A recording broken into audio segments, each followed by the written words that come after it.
अस्सलामुअलैकुम। एक बोतल में 6 से 7 पत्तियां पुदीने की डालकर रख लें। सारा दिन इसको पीते रहें। ऐसा करने से आपकी जिल्द अंदर से हेल्थी होगी और आपका चेहरा निखर जाएगा।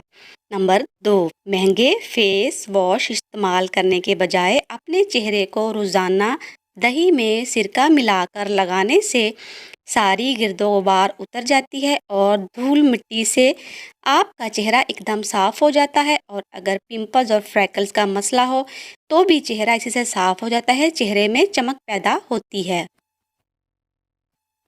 नंबर 3, रोज़ाना ताज़ा झाग वाला दूध होंठों पर लगाने से होंठ नरम और गुलाबी हो जाएंगे। इंतहाई दुबले अफराद के लिए टोटका बहुत कारआमद है।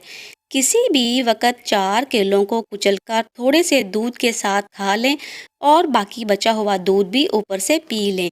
40 दिन के अंदर दुबले पतले अफराद तंदुरुस्त और मोटे ताज़े हो जाएंगे।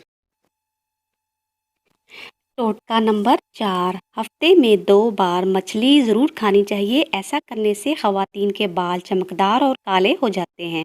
नंबर 5, अगर बाल गिरते हों तो 50 ग्राम आंवला खुश्क और 100 ग्राम नींबू के रस में पीस कर रख लें। रोज़ाना रात को सर पर लगाकर सो जाएं। सुबह किसी हर्बल शैम्पू से धो लें। चंद ही दिनों में बाल गिरना बंद हो जाएंगे। नंबर 7, फेस वॉश घर पे बनाएं, ज़बरदस्त ग्लो पाएं। एक प्याली चावलों को अर्के गुलाब में पकाएं, गाढ़ा सा पेस्ट बना लें। पानी में जब ये गाढ़ा पेस्ट बन जाए तो इस पानी को छानकर किसी फेस वॉश में मिक्स करके 4 बादामों का पेस्ट भी शामिल कर लें। अब इसको बोतल में महफूज कर लें। रोज़ाना इससे मुंह धोएं। ये रंगत को साफ करेगा, चेहरे की मैल कुचैल और ब्लैक हेड्स को भी ख़त्म करेगा। नंबर 8, रात के लिए नाइट क्रीम। 1 अदद प्याले में एलोवेरा जेल और अर्के गुलाब लें। इसमें विटामिन ई के 2 कैप्सूल डाल लें। इन तमाम चीज़ों को मिक्स करके रात रोज़ाना सोने से पहले चेहरे पर लगाएं।